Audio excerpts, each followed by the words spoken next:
I was halfway through composing a condolence communique when the sky above Charon Prime changed color. Not metaphorically. Not the clouds darkened, poetic nonsense that junior scribes slip into their dispatches when they think no one reads them. The firmament our capital's engineered atmosphere, tuned to a ceremonial blue that made marble towers glow, took on a faint bruise of violet, as though the world itself had been touched by an approaching hand. The palace sensors screened first, then the city's orbital lattice, and every civilian node that was never supposed to see military telemetry. And then my desk console displayed a single line that made my throat sacs tighten. Unregistered mass signatures, multiple. Velocity, low. Vector, direct, low velocity. Nothing sane approached the heart of the Dominion at low velocity. Ships accelerated in, decelerated out, never loitering within the gravity, well, unless they held the proper seals. Slow approach was either the arrogance of a deity, or the caution of something that had survived too many wars to hurry toward any throne. Outside my office balcony, the capital's upper rings were all glass and gardens, designed to make emissaries believe our power was effortless. On the horizon, the aureate spire seat of the High Concord pierced the clouds like a blade. There, in that gleaming place, we had just voted to finalize the censure of Terra. Humans, the extinct troublemakers, the myth species. The old fear story whispered in fleet academies when recruits complained about drill, train, or you'll end up like the worlds the humans burned. No one had seen a human in living memory. Our historians insisted that was because the Dominion had contained the Terran anomaly 3 centuries ago. Our admirals joked that the last human probably died of boredom after the universe civilized itself. Even the archive keepers, those dusty-brained sanctimonious tenders of past atrocities, spoke of humans like a closed chapter. A chapter we were about to seal with wax and ceremony. So when the mass signatures drifted closer, and the orbital lattice began requesting new identification, codes politely at first, then with the clipped urgency of protocols that had never been used, I thought the system was misreading a debris train. But debris doesn't move in formation. Debris doesn't ignore hails. And debris doesn't cast a shadow you can see from the surface. A violet in the sky deepened. A faint, impossible shimmer rippled across the air, making the palace's ornamental water gardens tremble as if struck by a distant drum. My name is Severick Thane, attach of the 9th Diplomatic Veil, accredited to the High Concord of the Varan Dominion. I speak 8 treaty tongues and can recite from memory the etiquette for surrender ceremonies among 42 client species. I have watched assassinations hidden inside toasts, and I have negotiated ceasefires while artillery shelled the conference hall from both sides. And I had never heard the capital go quiet the way it did then. Not a panicked quiet, not a stampede quiet, a listening quiet. The kind prey adopts when it suddenly remembers the shape of a predator's silence. A soft chime announced an incoming channel. The seal on the call was old, carved in a code style that hadn't been used since before the Dominion unified its banners. My desk console hesitated, as if reluctant to display it. Origin. Orbital Defense Command Priority. Absolute classification. Crown level. The face that appeared was Commander Jill, her crest feathers flattened tight to her skull in the way of someone trying to look calm while standing in the mouth of a furnace. "Attach Thane," she said, and her voice was wrong thin, controlled, stretched over something like disbelief. "You are to report immediately to the Spire. The High Concord is convening a closed session. We have visitors." Visitors? I repeated stupidly, because my mind had chosen that moment to refuse all reasonable interpretations. "From where?" Jill's eyes flicked to the side. I heard faint shouting in the background. The kind that happens when trained professionals realize their training didn't include this. "From Sol," she said. "From the Terran exclusion zone." I felt coldness run beneath my scales like liquid metal. "That's not possible." "The zone is sealed," she finished, not unkindly. Yes, that is the word the Concord uses. Our sensors disagree. A tremor shook my building. The sky brightened with a pale flash, no thunder, no impact. Just a pulse of light, like a silent beacon. Jill leaned closer to her camera, as if proximity could make her next words weigh less. They have deployed a formation at the edge of our inner defense ring, she said. They have not fired. They have not responded. They are waiting. Waiting for what? Her throat worked. For us to notice them. The channel cut. For a moment I remained seated, staring at the blank console. The condolence communique meant for a minor senator whose broodmate had died in a transport accident sat unfinished, the ink drying like a trivial wound beside a severed limb. Outside, the city's ceremonial bells began to ring. Not an alarm. Not the shriek of invasion sirens. The bells reserved for arrivals of state, which meant some protocol submind, some dutiful civil servant, had already decided these visitors were to be greeted as dignitaries. Or as conquerors. I rose, pulled my diplomatic mantle over my shoulders, and activated the travel seal embedded in my collar. The palace guards at my door were already receiving orders. Their hands hovered over weapons they were not allowed to draw within these halls. Their faces were smooth masks, but their pupils were wide, and I smelled the sharp, sour tang of adrenaline in the air. As my escort moved me through the elevated transit corridors toward the spire, I caught glimpses of the Capitol below, plazas of pale stone, fountains shaped like stylized comets, citizens standing in clusters with their heads tilted upward. Hollow billboards that usually displayed trade indices now showed live sensor feeds from orbit grainy, gray and white silhouettes drifting against the stars. The feed zoomed, and my breath caught ships, yes, but not ships like ours. Varen vessels were all clean lines and radiative fins, their hulls polished to reflect the light of 1,000 worlds. Even our warcraft carried aesthetic signature's beauty as a declaration of dominion. We built our power to be seen. These things in orbit looked like they had been built to survive being forgotten.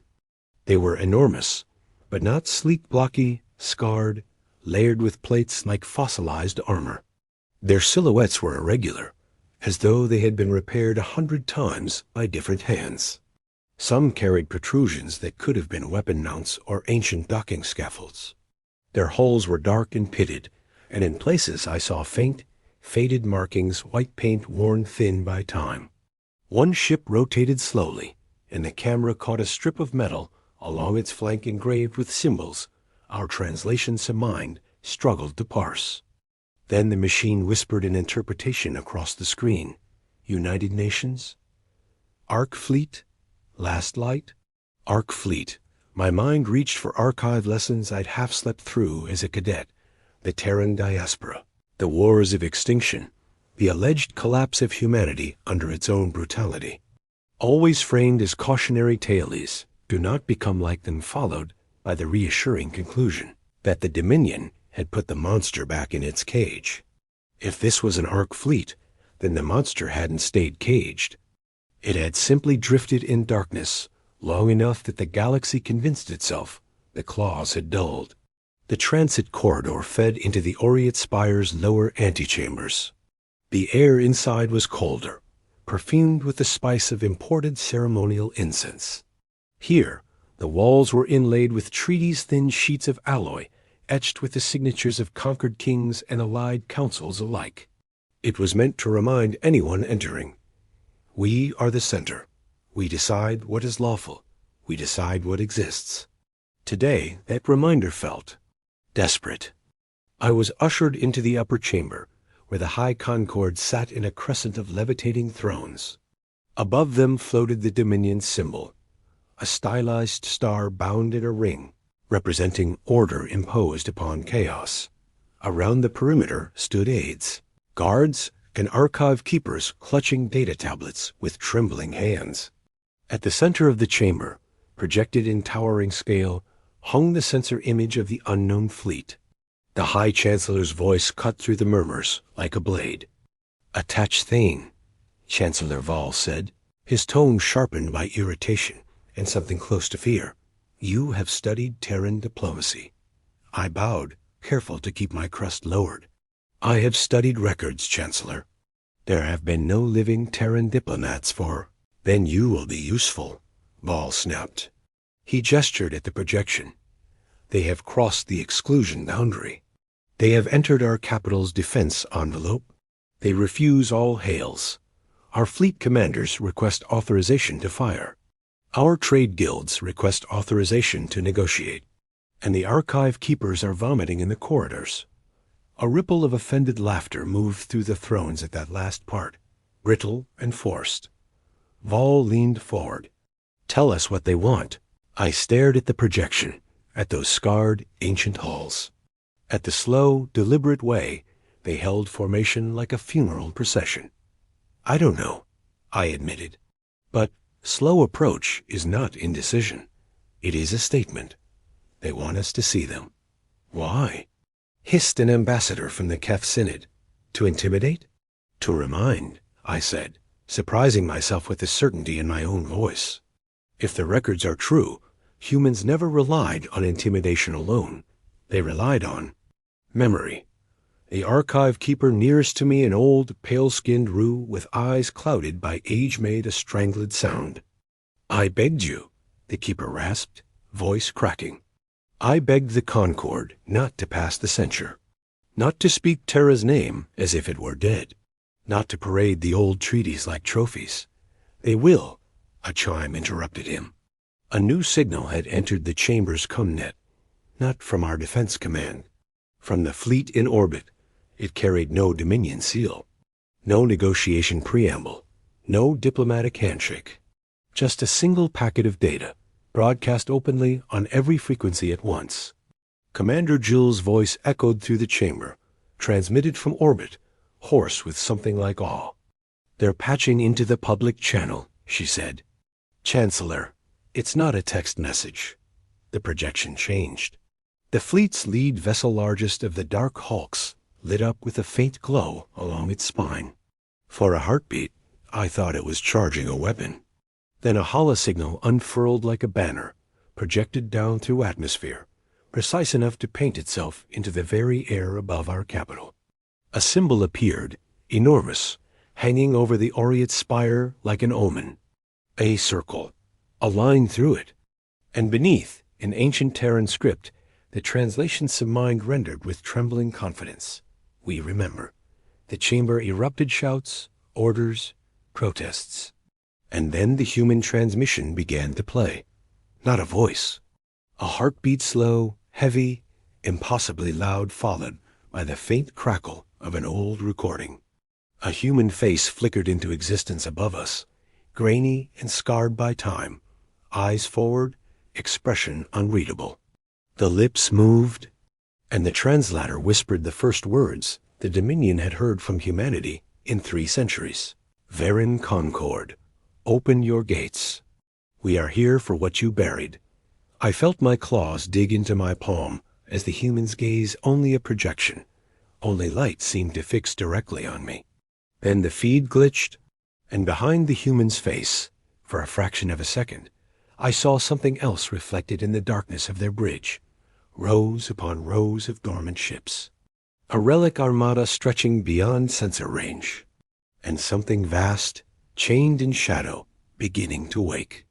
The High Chancellor stood, trembling with rage, and gave the order that would decide whether the Dominion lived another day. Bring the inner guns online.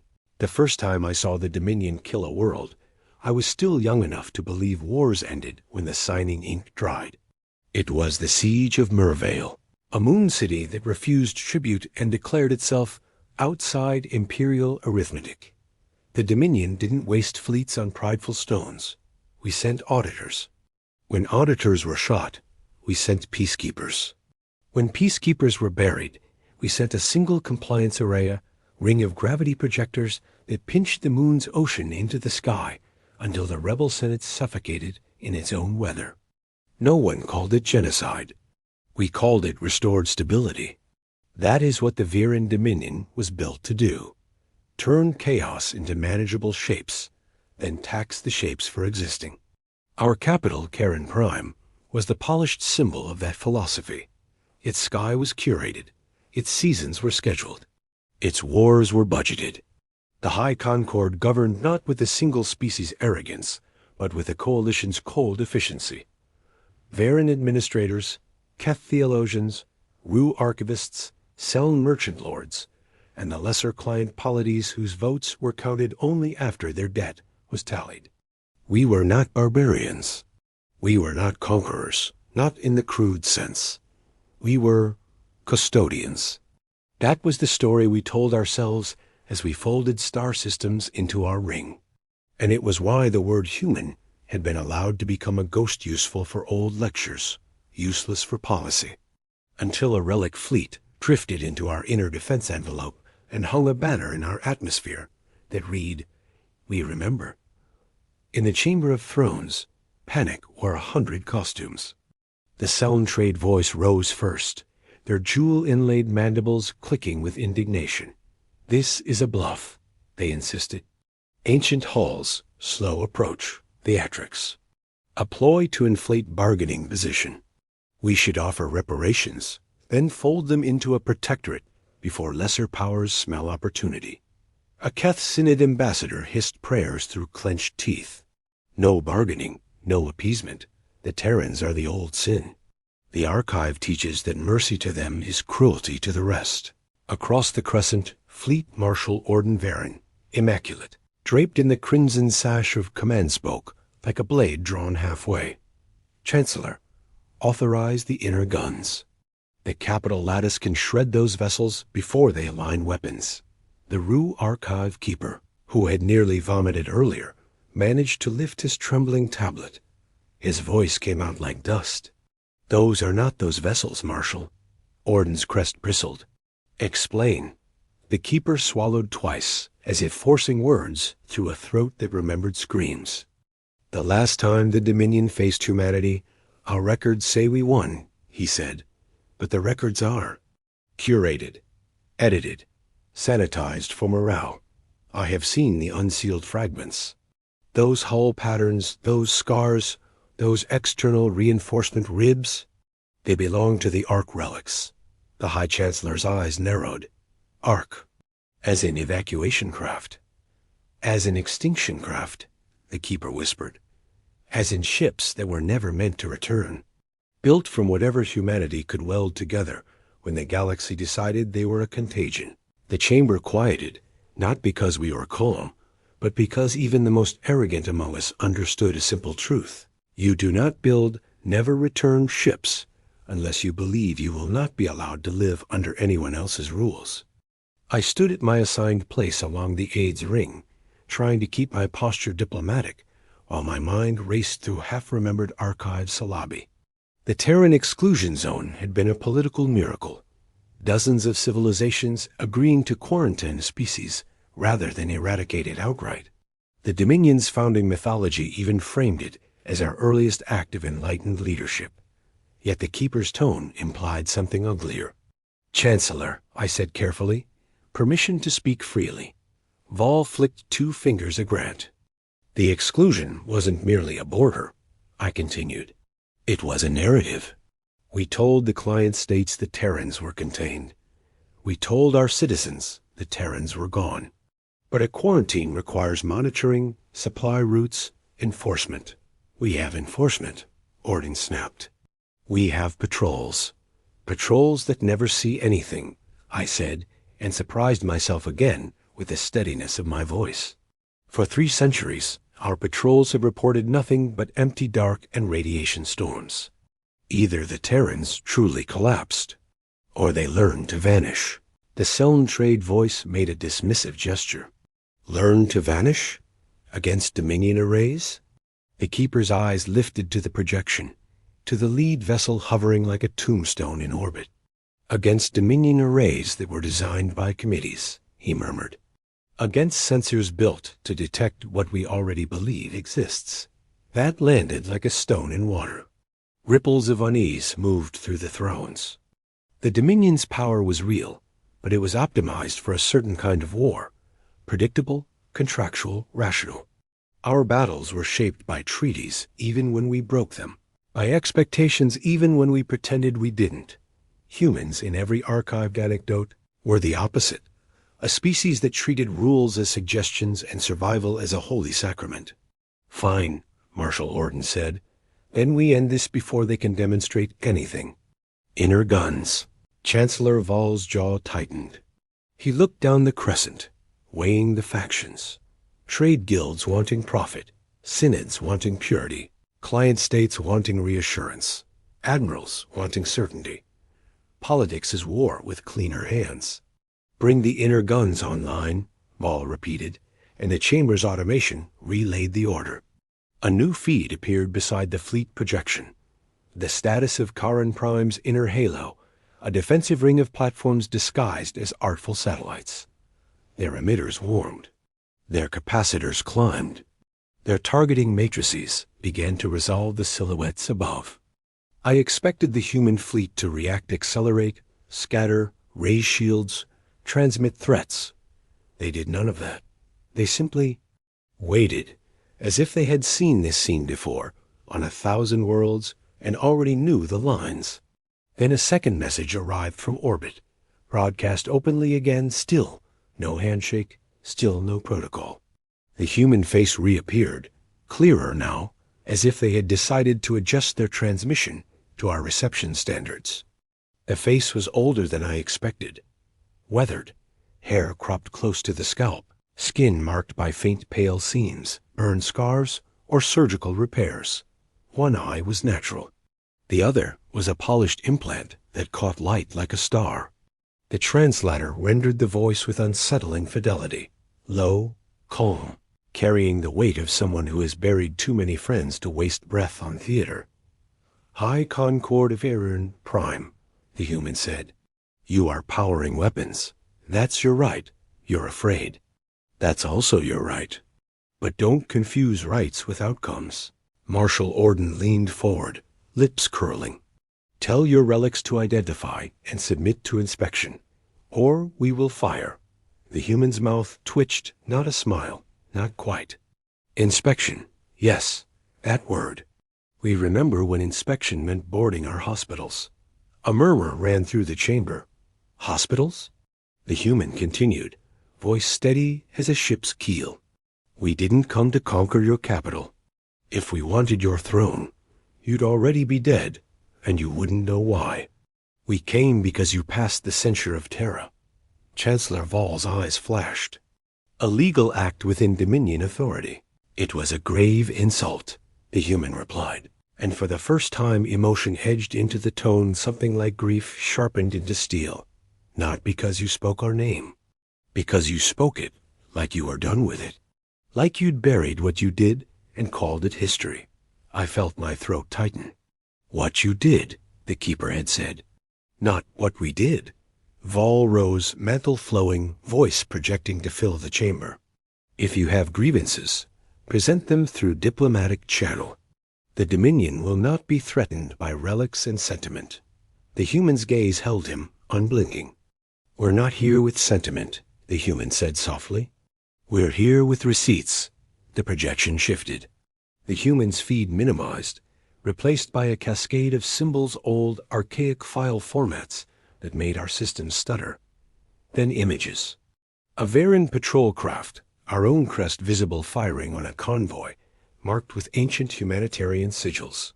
A boarding action. Varan Marines storming a ship whose corridors were lined with medical beds. A close-up so close, I could see terror in human eyes, of a child being dragged from a stretcher while a Dominion officer shouted orders. The chamber exploded with protest. Forgery. The sound trade voice cried. Fabrication. A client ambassador shrieked, as if volume could erase evidence. Marshal Orden barked. "Shut it down." But we couldn't. The broadcast was on every frequency. Civilians were seeing it now. The plazas below, the towers, the gardens our curated capital, was swallowing images of blood it had never allowed itself to remember. Chancellor Val's face went pale beneath his ceremonial paint. "These are edited, contextless. We saved worlds from Terran aggression. The human returned to full projection. Voice now iron. You quarantined us, the human said. After you provoked a war, you couldn't admit you started. You called us monsters because it was easier than calling yourselves afraid. The words cut deeper than threats. Accusations could be debated. Fear could not. And then, the human continued, when we tried to leave, when we tried to evacuate civilians through the zone, you attacked the arcs. You didn't have the stomach to exterminate us openly, so you made it look like an accident. A storm, a reactor cascade, a Terran tragedy. The keeper beside me made a broken sound and sank to one knee, tablet slipping from his hands.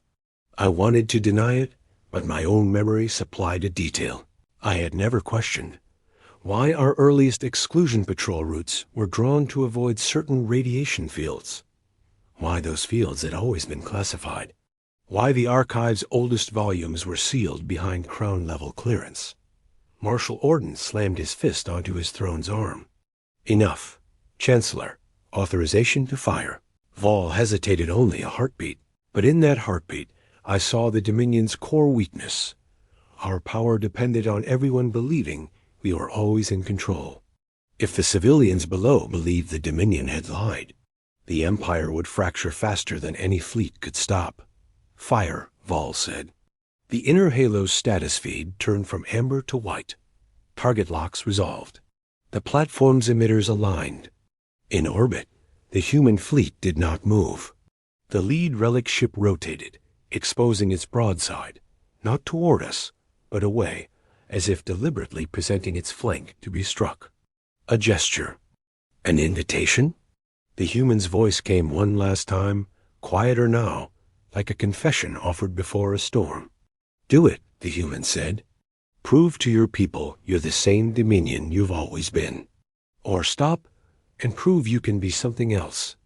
Below, in the plazas, citizens stared upward at a sky, now stained violet with reflected engine light. Above, the inner halo's weapons reached critical charge. In the chamber, my claws dug into my palm until I tasted iron. Then an alarm different from any I had heard cut across every channel at once. Commander Jill's voice returned, no longer controlled. Chancellor, she shouted. They've opened by the stars. They've opened something inside our defense ring. It's not a jump signature. It's the capital sky rippled like water struck by a stone. A seam appeared in the air itself, a vertical wound of darkness, right above the aureate spire. And from that wound, something began to descend slow, deliberate, larger than any ship in the human formation, not arriving from space, arriving from elsewhere. Marshal Orden whispered, suddenly voiceless with terror. That's not a vessel. That's a gate, as the inner halo's firing sequence reached 1 second to discharge. For 3 centuries, the Varan Dominion had believed it understood the architecture of war. Battles were geometry. Fleets moved along predictable vectors, constrained by gravity wells and jump corridors. Even surprise attacks obeyed certain mathematical courtesies. An enemy had to arrive from somewhere. But the thing opening above Karen Prime's capital did not arrive. It appeared. The wound in the sky widened like a slow breath being drawn by the universe itself. Darkness pooled inside it, swallowing the violet reflection of the human fleet.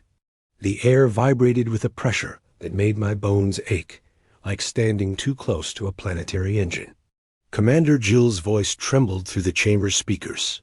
Spatial integrity collapsing along a localized axis. It's not a jump gate, not a wormhole. It's her words dissolved into static.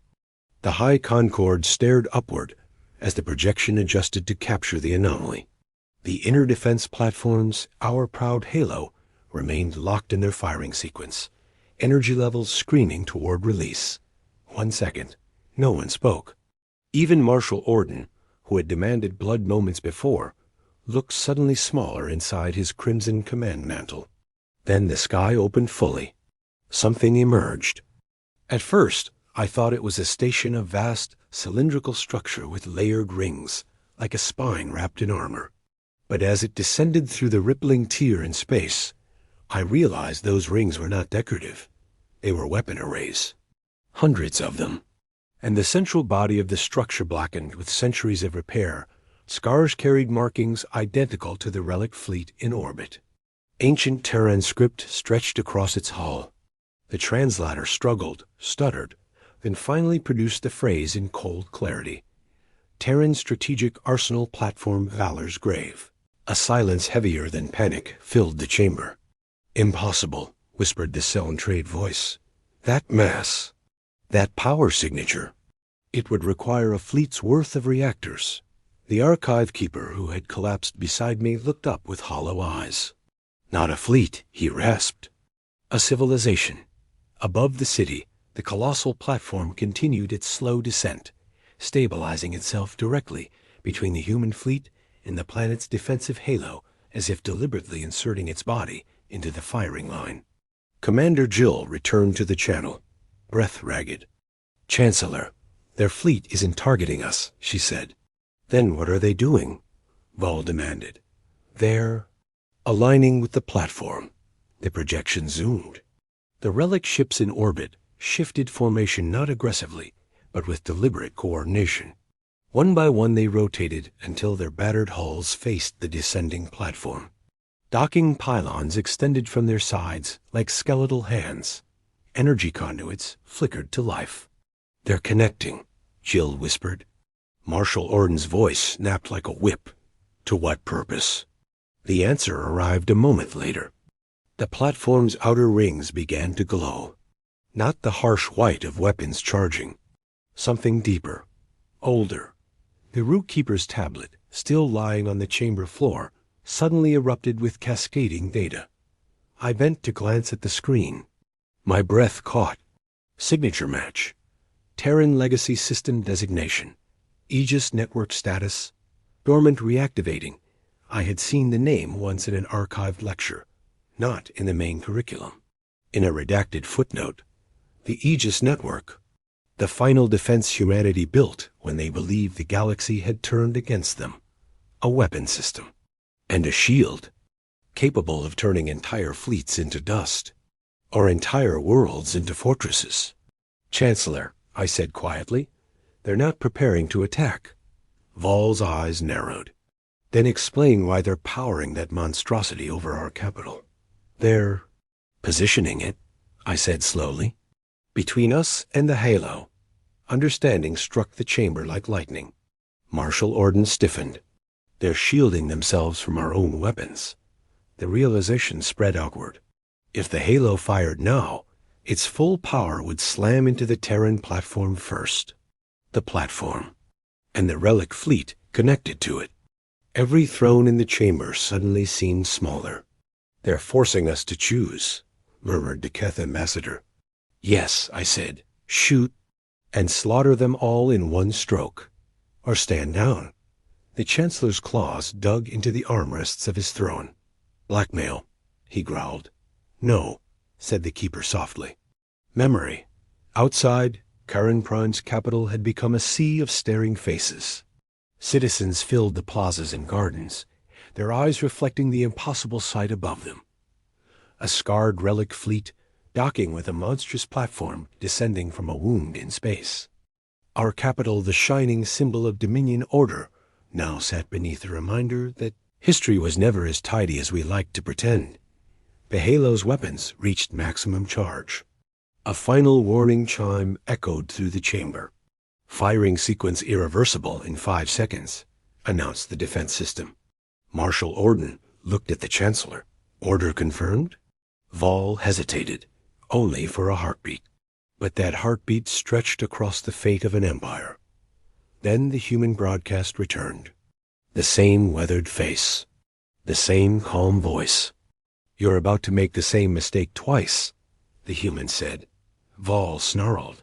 You place your fleet in the line of fire and call it diplomacy? We place ourselves where you can't pretend we don't exist, the human replied. You buried what happened to us under centuries of bureaucracy. The platform's rings brightened. Energy surged through the conduits linking the Relic ships. You taught us something useful, though, The human continued. How empires behave when they're embarrassed. A faint hum spread through the chamber's floor. At first I thought it was the defense grid adjusting. Then Commander Jill screamed through the speakers. Chancellor, the Aegis network is expanding. The projection zoomed out. The massive platform's rings began rotating.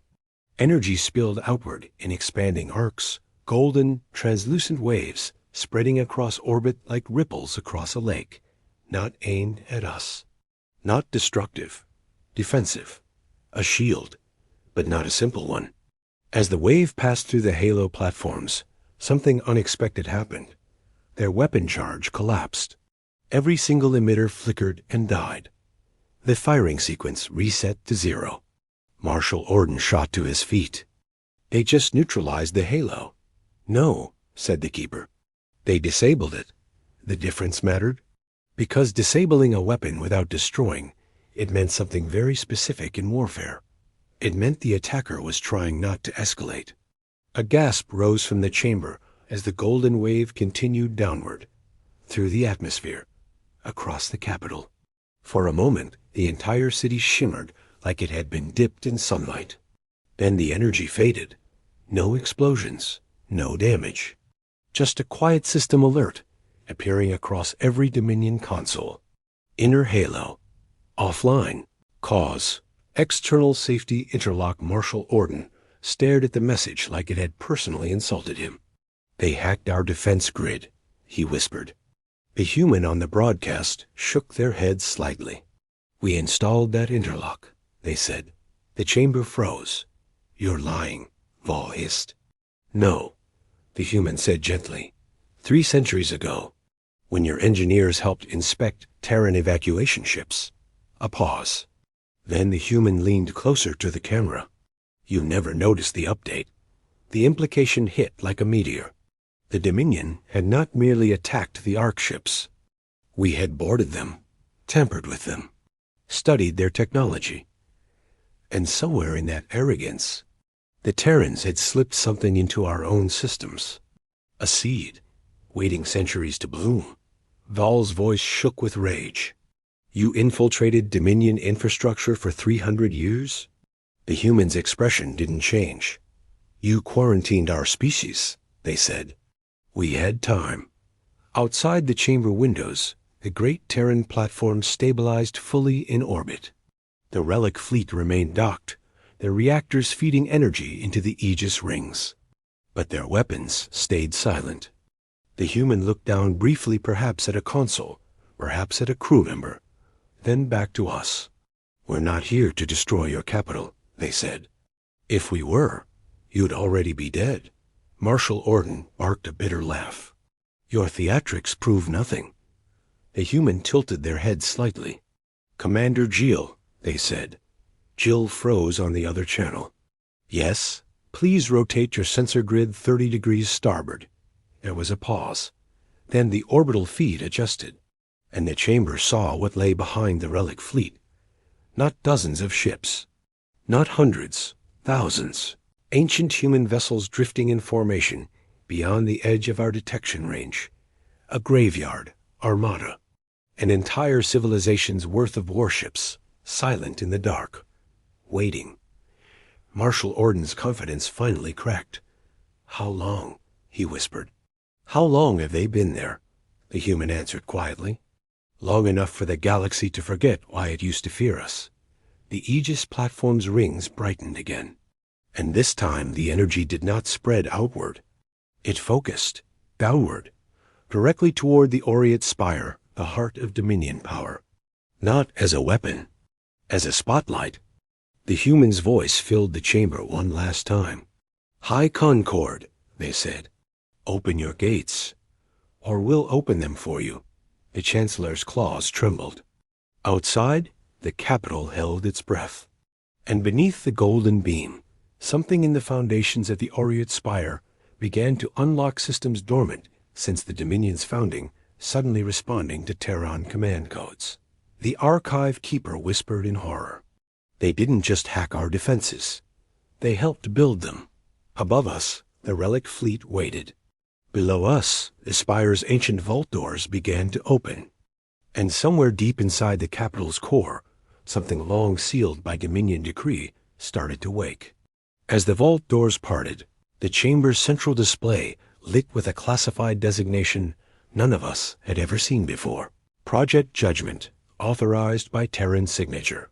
The Dominion had always believed the Aureate Spire was the safest place in the galaxy. Its foundations pierced kilometers into Charon Prime's bedrock.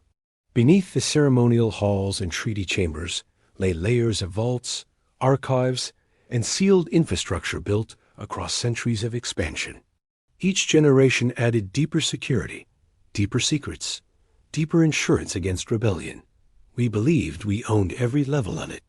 Now the Spire was telling us otherwise. Across the chamber's displays, the warning glyph pulsed in harsh white. Project Judgment Terran authorization detected. For several seconds, no one moved. Then Marshal Orden erupted from his throne. "Override the command," he shouted. "Shut it down." Technicians scattered across the chamber's perimeter slammed their consoles, racing through security trees that had never before been questioned. Nothing responded.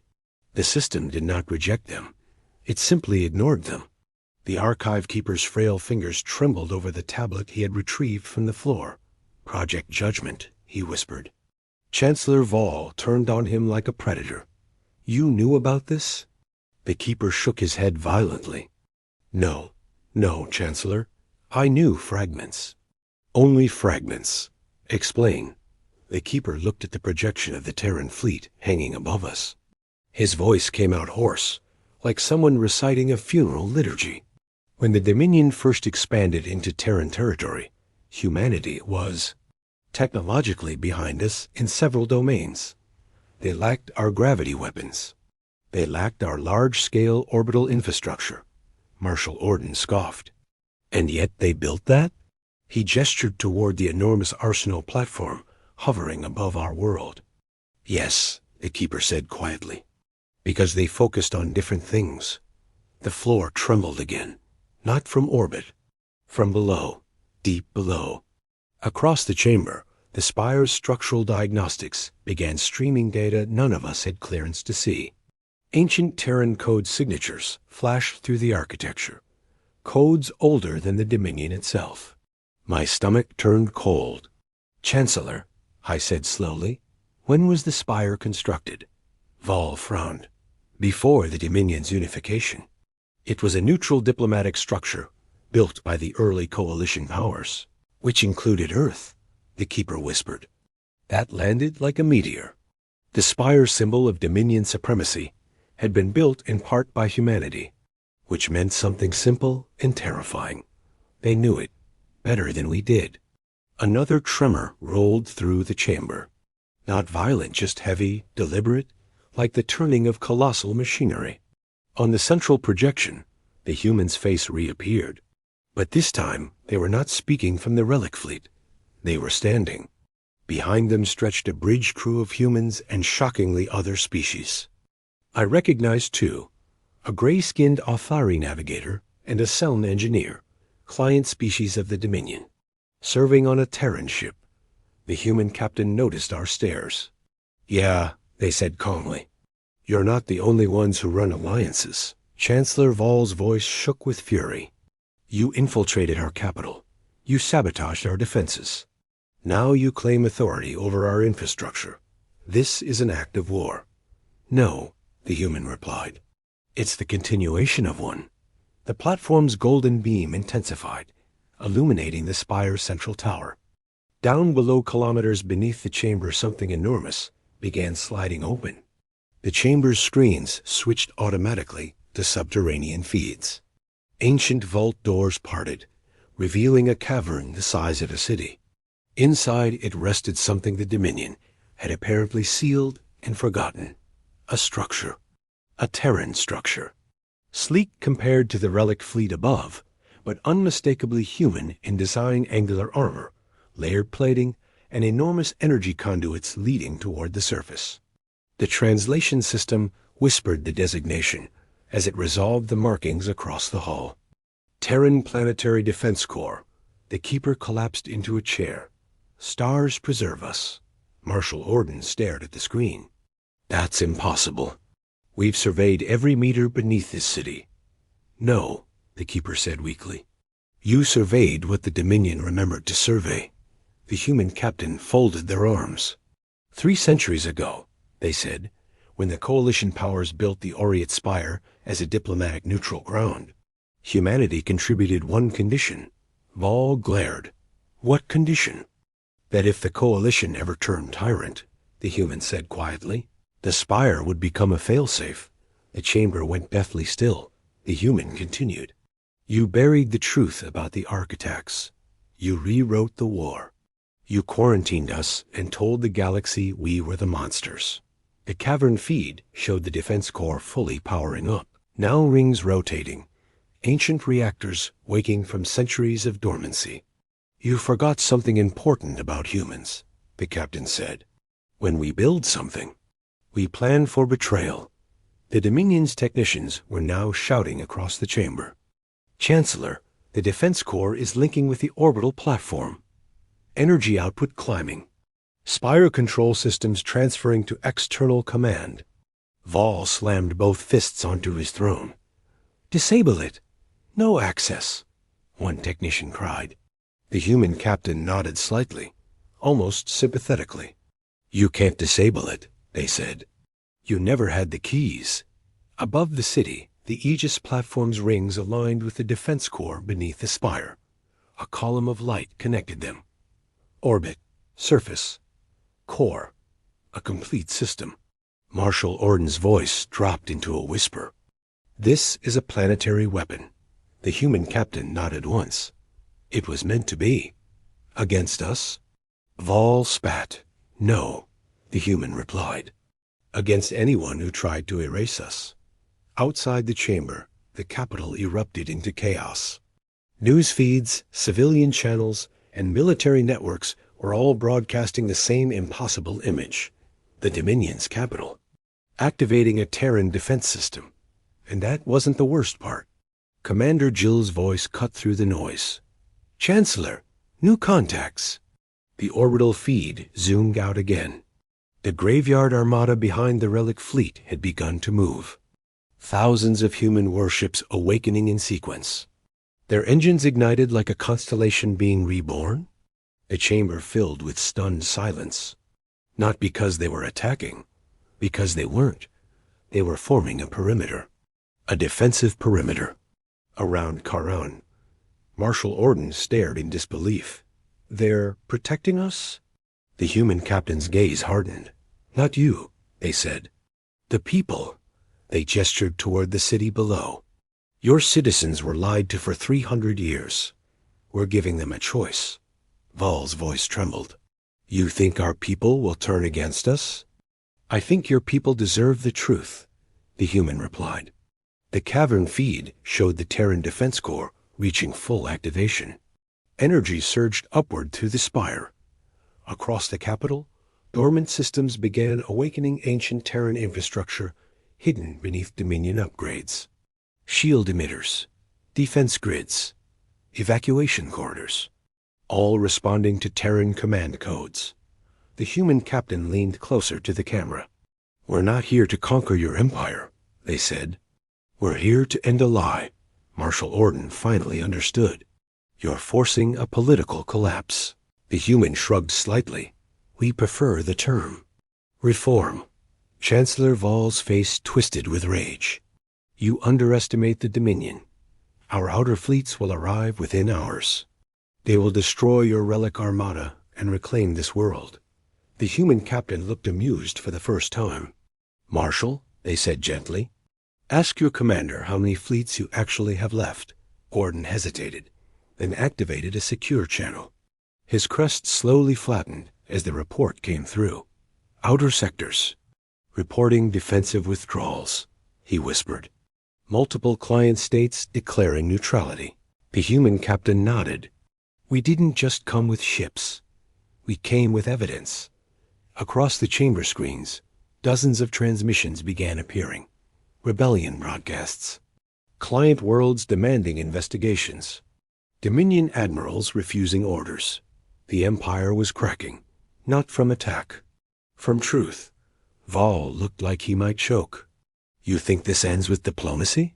The human captain's expression turned cold again. No, I said quietly. This ends with accountability. The Terran Defense Corps finished powering up. The Aegis platform in orbit aligned perfectly above it. Together they formed something terrifying. Not a weapon. A judgment system. And then the final command appeared on the chamber's main display. Project Judgment Phase 2 initiated. The Keeper stared at it in horror. What is Phase 2? He whispered.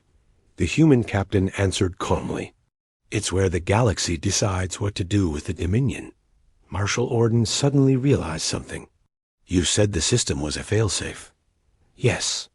For tyranny, the human nodded. And the spire was built as neutral ground. Yes. Orden looked around the chamber slowly. At the thrones. At the panicking officials. At the defense system now under Terran control. Then this building isn't a fortress anymore, he said quietly. The human captain gave a small nod. No, it's a courtroom. The lights dimmed. The Defense Corps pulsed once beneath the planet. And across the galaxy, a broadcast began transmitting from Charon Prime. Every world, every fleet, every citizen, receiving the same message. The trial of the Veran Dominion has begun. The Chancellor staggered backward. And somewhere deep inside the spire, something even older than the Defense Corps began to wake. A system the Terrans had never mentioned. One that had been sealed even deeper than Project Judgment. The Archive Keeper's tablets suddenly screamed a new alert. His eyes widened in absolute terror. Chancellor. Vol looked at him. What now? The Keeper turned the screen toward him. A designation none of us had ever seen before flashed across it. Contingency Protocol. Human Extinction Event. And beside it? Status. Activating. The human captain's calm expression vanished for the first time as alarms erupted across their bridge, and they whispered, That wasn't us. For the first time since the Relic fleet appeared, the human captain looked afraid. Not the theatrical tension diplomats manufacture during negotiations. Not the measured caution of commanders weighing risk. Real fear.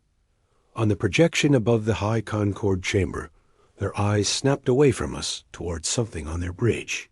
Behind them, the alien crew Athari, Seln, humans, were suddenly shouting over one another as warning glyphs flared red across their consoles.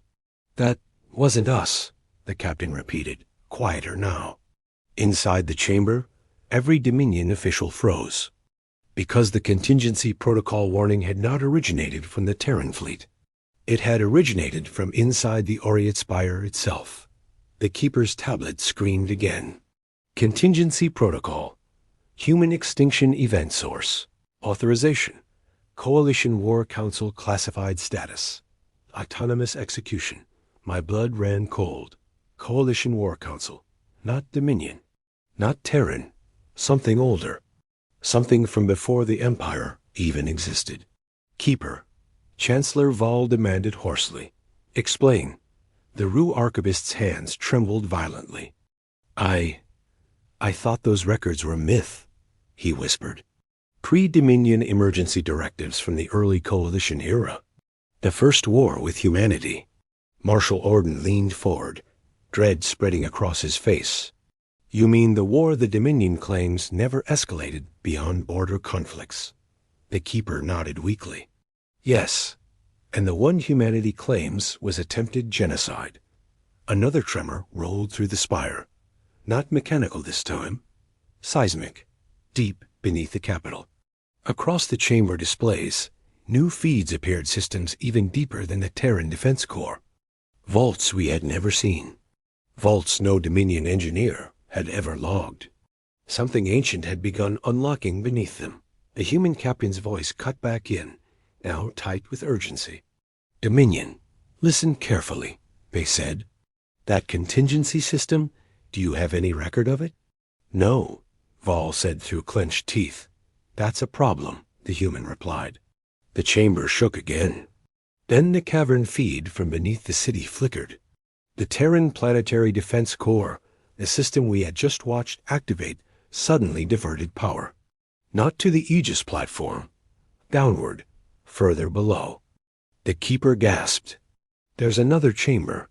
The camera adjusted automatically as ancient infrastructure opened deeper beneath the planet's crust. And what it revealed made the entire chamber go silent. A weapon, not a ship, not a platform. A machine embedded directly into the planet's mantle. Colossal.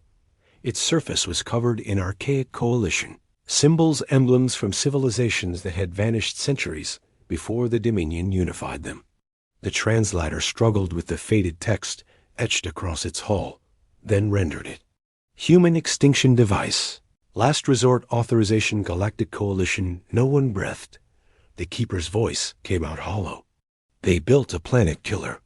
Specifically for humanity. The human captains stared at the feed, face drained of color. Jesus, they whispered. Marshal Orden looked between the screen and the Terran fleet in orbit. You didn't know about this? No, the captain said sharply. We knew the Coalition tried to wipe us out, but we thought the Ark attacks were the worst of it. The Keeper shook his head slowly. They must have hidden this contingency from everyone, including the Dominion's founders. Why would they hide it? Vol demanded. The Keeper met his gaze. Because if the weapon ever activated, it would destroy everything in the system. Silence crushed the chamber. The translation system displayed the next status line. Target parameters. Terran biological signatures collateral damage. Acceptable. The human captain's voice dropped into something dangerously calm. Dominion Chancellor, they said. Yes, Vol replied stiffly. If that thing fires, the human continued, it won't just kill humans. It will sterilize this entire planet. Outside the chamber windows, Charon Prime glittered under the golden shield of the Aegis platform. Billions of lives, all suddenly balanced on an ancient trigger. Commander Jill's voice cut in again from orbit. Captain, the extinction device is drawing power from the Terran Defense Corps, the captain swore. Of course it is. The Coalition probably designed it that way using our own technology to power the kill switch. Marshal Orden turned slowly toward the Keeper. Tell me there's a shutdown code. The Keeper's silence answered him. No command interface, he finally whispered. It's autonomous. The chamber erupted into chaos. Diplomats shouted. Admirals screamed orders that meant nothing. Security guards hovered uselessly near their weapons. And above it all, the ancient machine beneath the planet continued charging. The Terran captain's voice cut through the noise. Everyone shut up. The command carried the quiet authority of someone used to being obeyed in battle. Even Chancellor Vol stopped shouting. The human leaned closer to the camera. There's only one reason the Coalition would design an autonomous extinction system, they said. Because they believed humans would eventually regain power. Marshal Orden nodded grimly. And when your species returned, the system would finish the job, the captain said. The Keeper looked horrified. But humanity never came back. Until today, the captain replied. A cold understanding spread through the chamber. The Relic fleet, the Terran signatures, the Aegis network. Their arrival had triggered the ancient failsafe. The extinction protocol had been waiting 300 years for this moment. The captain ran a hand over their scarred face. All right, they said. New plan. Vol glared. You don't give orders here. The captain's expression hardened. If that weapon fires, your capital dies with us. That makes it everyone's problem. Marshal Orden leaned forward. What's the plan? The human turned slightly, speaking to someone off-screen. Engineering. Status on the Aegis network. A voice answered from the Terran bridge. We can overload the Defense Corps. Orden frowned. That would destroy your own system. Yes, the captain said. And collapse the extinction device's power source. The Keeper gasped. You'd sacrifice your planetary defense grid. The captain shrugged slightly. It's old. Vol stared at them. You'd cripple your strategic advantage to save our capital? The human captain's gaze turned distant for a moment. 3 centuries ago, they said quietly, your fleets attacked our arc ships, our civilians, our children. The chamber tensed, but the captain continued calmly. And we spent 300 years surviving the consequences. Their eyes returned to Vol. We're not like you. We don't punish civilians for their government's crimes. The words landed like thunder. The Dominion architect of countless compliance operations had no answer. The captain turned back to their crew. Prepare to overload the core. Commander Jill's voice came through. Captain, that explosion will reach orbit. I know. And the Relic fleet? A pause. Then the captain spoke quietly. They knew the risk when they came. The camera shifted slightly, revealing rows of human officers behind them. None looked surprised. None protested. The captain faced the Dominion chamber again. Chancellor, they said. Vol hesitated. Yes? Evacuate your government officials from the spire. Why? The captain's voice softened. Because when the core detonates, this building won't survive. The chamber erupted again. But beneath the chaos, a new message flashed across every display. Extinction device final charge phase 3 minutes. The captain nodded once. Engineering, they said. Do it. In orbit, the Aegis platform's rings began spinning faster. Energy surged downward into the Terran defense core, overloading it, preparing to destroy it. Thousands of human warships shifted formation around Charon Prime, not attacking, shielding the planet. The Relic fleet scarred survivors of a forgotten war silently accepted the fate of their own flagship system. And inside the chamber, I realized something terrible. Captain, I said quietly. The human looked at me. If the core explodes, I continued, the extinction device may still detonate. Their expression darkened. Yes. Then why do it? The captain looked back toward the city visible through the chamber windows. Billions of alien civilians staring up at a sky filled with Terran ships. Because, the human said softly, it's the only chance those people have. The countdown reached 1 minute. The Aegis platform glowed like a newborn star above the capital. The Terran fleet held its defensive formation. And deep beneath the planet's crust, the ancient coalition weapon prepared to fire. The captain whispered one final order. Detonate the core. But at that exact moment, the extinction device did something no one expected. It changed its target. Across the chamber displays, the targeting line rewrote itself. Primary target updated not Terran biological signatures, something else. The keeper stared in horror. What? Did it just lock onto? The answer appeared 1 second later. Target. Veyron Dominion command structure.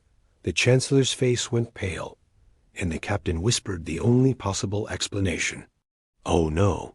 They programmed it to kill the tyrants. The extinction weapon began firing sequence, not at humanity, at the Dominion itself. As the planet killer rose from the depths beneath Charon Prime, every alarm in the galaxy screamed the same warning. Impact in 20 seconds. The countdown did not feel like 20 seconds. It felt like the collapse of 3 centuries of lies. The chamber of the High Concord, once the center of Dominion's certainty, had become a place where every breath tasted like the end of a civilization. On the main display, the ancient coalition weapon beneath Charon Prime rose slowly from its subterranean cradle, colossal mechanisms grinding against bedrock that had not moved in centuries. Its targeting matrix pulsed with a single directive. Target, Veyron Dominion command structure, which meant one thing. The Aureate Spire, U.S. Marshal Orden, stared at the screen in disbelief. That weapon. It was designed to kill tyrants. The archive keeper nodded faintly. Not species, he whispered. Systems. The human captain's voice cut across the chamber again. Engineering. Abort the overload. On the Terran bridge, frantic voices responded. We can't stop it, Captain. The core's already destabilizing. The captain cursed under their breath. Because now 2 catastrophes were racing toward each other. The extinction weapon rising toward the spire, and the Terran Defense Corps about to detonate beneath it. If both triggered, Karen Prime would become an expanding cloud of dust. Chancellor Vol staggered backward from his throne. "This is your doing," he shouted toward the projection. "You activated the system." The human captain shook their head sharply. "No, you activated it when your government spent 300 years proving the coalition was right." The words landed like a hammer. Outside the chamber windows, the golden shield of the Aegis network shimmered across the capital sky. Below, the billions of citizens who had built the Dominion's empire watched their rulers panic. For the first time, the illusion of control had shattered. The captain turned toward someone off-screen. "Engineering new priority." "Yes, Captain." "Route the overload directly into the extinction device." A stunned silence followed.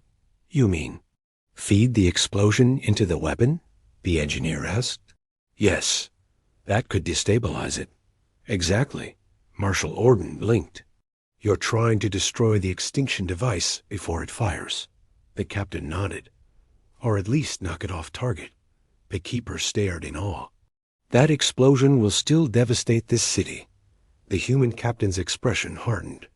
"Better the city than the planet." The countdown hit 10 seconds.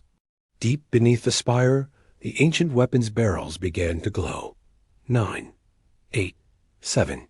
Above the planet, the Aegis platform's rings screamed with energy overload. 6, 5. Commander Jill's voice echoed through every channel.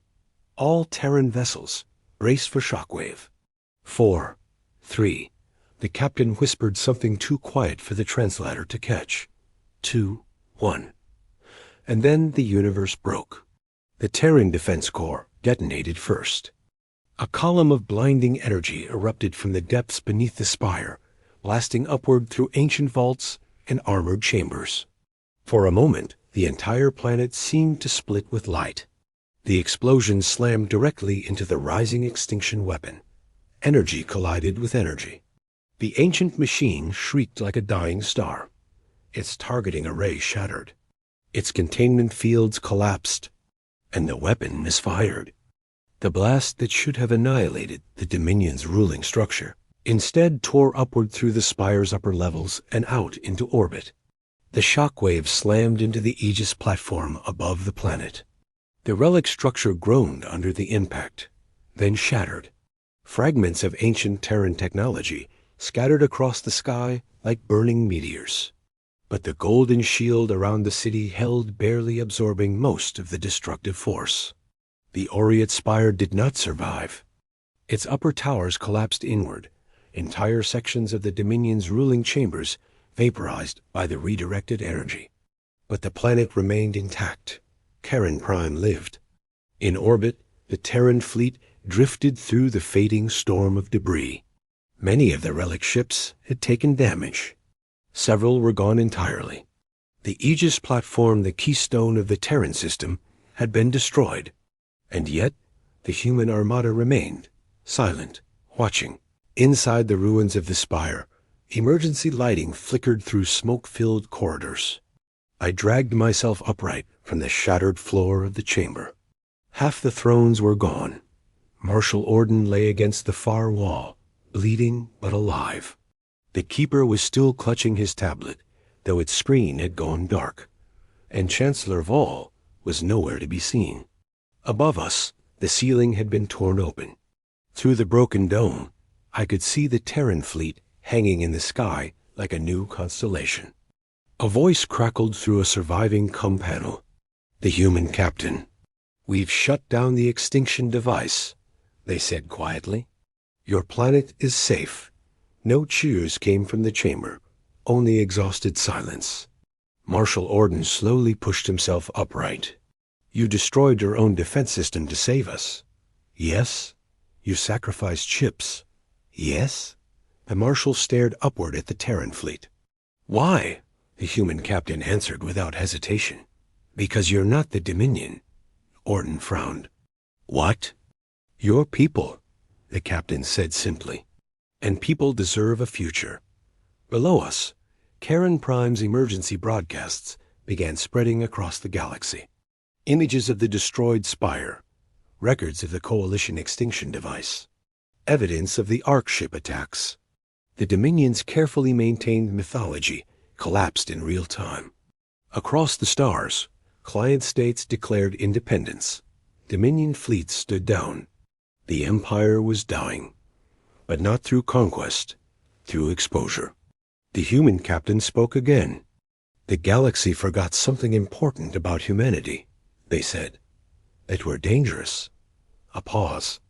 Not because we love war, but because we remember. The camera shifted slightly, revealing the massive graveyard fleet still drifting beyond the capital's orbit. Thousands of ancient Terran ships. All survivors. All witnesses. We didn't come here to conquer your empire, the captain continued. We came to end the lie that built it. Marshal Orden looked down at the ruins of the chamber. The Dominion is finished. Yes. What happens now? For the first time since the fleet appeared, the human captain allowed themselves a faint smile. That part, they said, is up to the galaxy. Hours later, the Terran armada slowly began to withdraw from Charon Prime's orbit. No demands. No occupation. No victory parade. Just a silent departure. As their ships turned toward the stars, the human captain's final broadcast echoed across every world that had once feared them. The galaxy forgot why humanity was feared, they said.